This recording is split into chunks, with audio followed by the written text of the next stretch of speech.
my name's Bandy, and this is my channel, BandysBooks, and today we are here for a Talk About It Thursday, and we're going to talk about something that's been popping up over on book Twitter a little bit.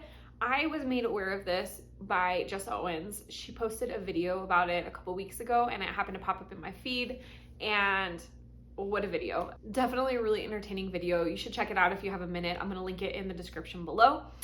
So the topic of this conversation is whether failing to review an ARC is theft. So apparently over on book Twitter, somebody dug up this blog post from like 2014 that was a person basically stating that there is absolutely no reason that you should ever not review an ARC that you're given, and that failing to review an ARC copy is theft from a publisher, and that you should be banned from receiving any future ARC copies if you fail to meet that requirement. Obviously, this caused quite a bit of controversy on Twitter, and I think part of it is because this blog post uses really strong language. There is like absolutely no reason that this blogger would accept for someone to not leave a review on an ARC copy. I'm not going to go through the entire rantish blog post here, but if you're interested in finding it, it's bookanon.com, and the article is titled "The Troubling Trend with ARC Readers," and it was published in December of 2018.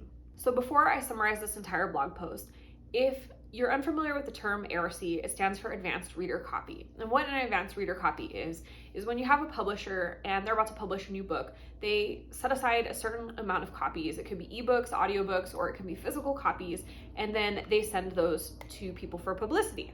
So typically you either receive your ARCs by signing up for something like NetGalley or applying to a publisher's influencer program and receiving various ARCs that way. Or in a lot of cases, publishing houses will look for people that they think have some sort of influence in the book sphere, right? So like I've had publishers that have approached me through my Bookstagram and through my Booktube and been like, hey, we really like this video you did, or we think your photos are really nice. Can we send you a copy of this book that's coming out? We think it fits the kind of books that you like to read. And you can either say yes or no. And for indie authors, it's common even to have just an author reach out directly to you and say like, hey, I'm publishing a new book. This seems like something that would be up your alley. Is this something that would be interesting to you? I can send you a copy.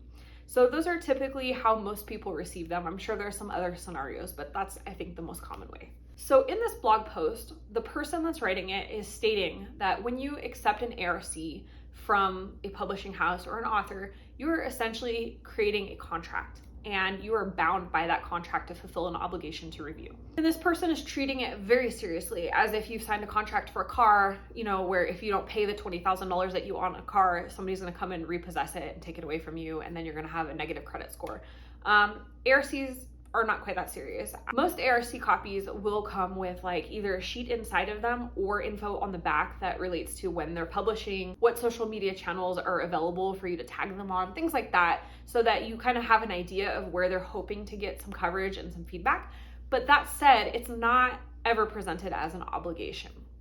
The blog then continues to say that there's absolutely no reason ever that you shouldn't read an ARC. This person states explicitly that it doesn't matter if your job is going crazy, if your child's sick, if you're having health problems, if you're stressed out, if your world's falling apart. It's only a 350-page book, right? And they break it down to something like, if you read 10 minutes a day, you could probably read this book in the 30 days before the ARC deadline. I think this particular section of this blog post is part of what has people so riled up. This person is completely unwilling to acknowledge the fact that there's ever a reason that you might have to set a book to the side. So let's break this down a little bit. Do ARC readers and reviewers actually get paid for their reviews? No, typically there is no financial compensation outside of receiving a free book. I know that some really big influencers do get special things here and there, or there are some blogs that get paid to do reviews. So let's think about this. If you receive a paperback ARC, which most ARCs are paperbacks, you're talking about what, $15 to $20 for that book if they're selling it retail. So $20, let's say, on the high end, and then they pay a couple bucks for shipping. So let's round it up to $25. And let's say that it takes you 10 hours to read that book and to write your review and to post it on social media and do whatever else. And that's like just for an Instagram post and maybe a Goodreads review. Now let's assume that you shoot a YouTube video about it and you talk about it. Let's add another hour there. So ultimately the compensation comes down to about $2.50 to $3 an hour for the reviewer's time, assuming about 10 hours of total time spent reviewing this book. To me, that is an insanely low value on my time. Professionally, my time is worth way more than that. Like, I won't even consider giving you an hour of my professional time for less than $30 or $40 an hour. So to expect someone to get compensated $2 to $3 an hour for their time and their promotion and their publicity and all of the creative things that people come up with, and then expect them to treat it with the same seriousness and severity that they would treat their job, is baffling to me. I'm not saying that you should just go out and willy-nilly ask for a bunch of ARCs and then not review them, but I am saying that in the hierarchy of priorities for me, my family comes first, and then my job and my financial freedom comes second, and then my hobby, which is reading and shooting these videos and things like that, comes after that, because I'm not being financially compensated for my hobby at this point. Now, if Random House suddenly reached out to me and said, hey, we want to pay you $30 or $40 or $50,000 a year to review books for us, that would be a different story, and then that priority would become much, much higher. But as it stands, $2.50 an hour for me is not enough to reprioritize my entire day. And I think that's the way a lot of people on Twitter are approaching it, is that, hey, sorry, if it comes down to I have to work extra and I don't have time to read this book, I have to work extra because I have to financially support myself. But this blogger says it doesn't matter. They say that you have entered into a verbal contract and that you've agreed to review this book. So it is your duty to do it no matter what. No matter if it causes you health problems, you don't sleep, you suffer at work, whatever, you got to figure out how to do it. So how does one approach receiving advanced reader copies and then handling them? I get a lot of advanced reader copies. I have had periods of time where I was getting 20 books a month from publishers. Right now, I'm probably getting maybe 5 or 6 a month, and that's not including anything that I'm requesting off of NetGalley. So now let's delve specifically into this theft argument. If you receive an ARC and you do not review it, is it theft?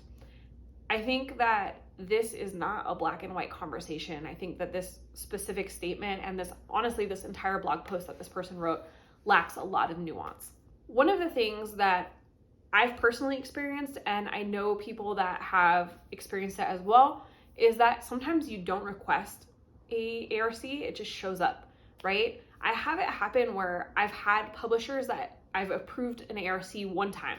They've said, hey, we want to send you this one specific book.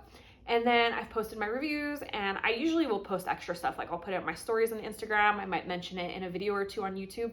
And a lot of the times the publishers are happy with that. And they're like, oh, hey, you did way more than we were expecting. So then they send you other books in the future. And so I've had that happen to me quite a few times where books just show up that I wasn't expecting, I didn't request, I had no idea they were coming. And of course, like if I have the time to read them and they seem interesting and I want to do something with them, I will. But do I feel really guilty if I have received a book that I did not request and I don't review it? No. To me, that's like me saying, here, let me give you a gift. Now you owe me.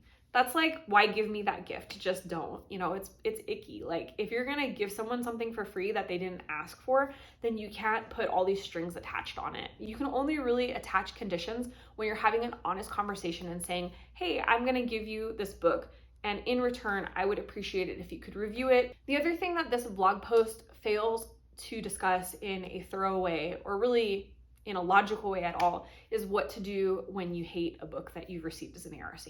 So they basically say that it doesn't matter if it's a negative review or a positive review, you have to post it at all costs. It does not matter if you're trashing the book, you should still put it out there. I think a lot of people disagree. First of all, I can see a lot of authors and publishers disagreeing with that advice. I have personally dealt with quite a few indie authors that are like, hey, it's okay if you don't love my book, but I would prefer not to see negative feedback. This is a super personal thing for me. I'm handling all of my social media and publicity by myself, and that means that I'm gonna come into direct contact with these negative reviews, and I just am not in a place where I can handle that. So would you mind not posting super negative comments? And So if you're dealing with someone like that and then you go and post just a horrible review and you're like, I hated this book, it was no good, I wouldn't recommend it, then you're literally dishonoring what they've asked you to do. Second of all, if you're not somebody that's comfortable posting negative feedback, then you shouldn't feel like you're forced to do so. I think that this blog writer is completely unaware of the discomfort that some people feel leaving really negative or critical feedback. And frankly, I mean, they seem like they just don't really care about a person's comfort at all. It's like, review this book above everything. I've seen a lot of people, especially on Instagram, do this, where they've picked up an ARC, they didn't love it, they feel bad because they don't want to leave a trashing review, but they also want to give them some publicity for sending them a free book. So they'll make like a really pretty picture and they'll write, you know, the summary and like, this book is publishing at this time. And it's like a little piece of publicity, but without the critical feedback, right? And I think that that's a great happy medium. And I think most publishers are super happy with that. They would rather you give them some free publicity that could be construed as positive than have you trash their book, right? But this blog post says that is not okay. If you did not actually review the book, then you have not fulfilled your terms of your contract. I don't understand. If the publisher's happy, the author's happy, and the influencer is happy, then what is the problem? I think the person that wrote this blog is imagining somebody that's on NetGalley requesting hundreds of advanced copies and like on, you know, Random House and Atria Books and all these different publishers requesting through their influencer programs, and then getting all of these ARCs and reading them and then just being like, ha ha ha ha, I'm not going to review anything. Death to the publishers. Like, it seems so far-fetched in my mind, this scenario that this person had to create to write this like hostile blog post about how ARC readers are thieves. I think the thing that's a little closer to reality is that most people only request what they can read. Most people that I have dealt with in Bookstagram and Booktube maybe reach out to publishers for books that they really feel strongly about, right? So like a series that you've been reading and the next book in the series comes out, so you request an ARC copy of it. But I don't think most people are just like, hey, every book that you're publishing, I want to request a copy. And I think most people, like with NetGalley, for example, I think a lot of people try really hard to just request what they think they're going to be able to read. Does life occasionally get in the way for people? Yes. Do other priorities take over? Yes. Do people have families and jobs that are higher priorities than the free book that they got from a publishing house? Absolutely yes. So I'm sure that there are a lot of occasions when ARCs get sent out and don't get read. That said, unless you're literally going out and requesting hundreds of ARC copies and then just not reviewing any of them, I don't really see any of this as a problem. I think that even the publishers don't really see it as a problem.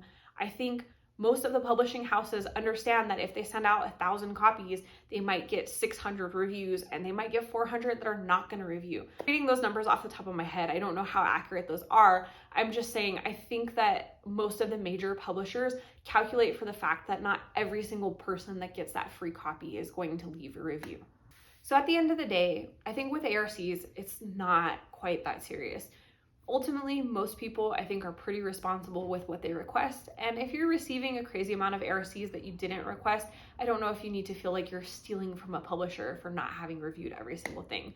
Do I think that it's a best practice to review the ARCs that you receive? Yes. I personally try to review all of the ARCs that I receive, even if I'm a little late sometimes. It's happened upon occasion where I haven't been able to meet a specific deadline, but I still go back and review it when I am able to.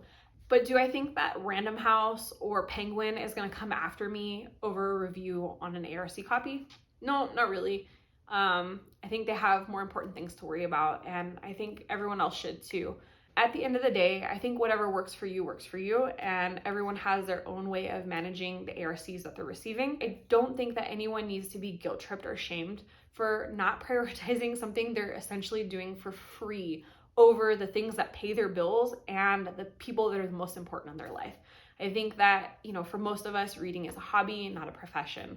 And until publishers start paying people like reviewing as a profession, then they just get what they get, So that said, if you like this video, hit the thumbs up button and comment down below. How do you feel about this issue? First of all, do you receive ARCs? And if you do you feel like you're obligated to review every single one? Do you feel like you've signed a contract by accepting an ARC? What about ARCs that you didn't request? And if you're not already subscribed to this channel, you know what to do. Hit the subscribe button down below as well as the notification bell so that you never miss a video and we can see each other again soon. Thanks so much for joining. Bye.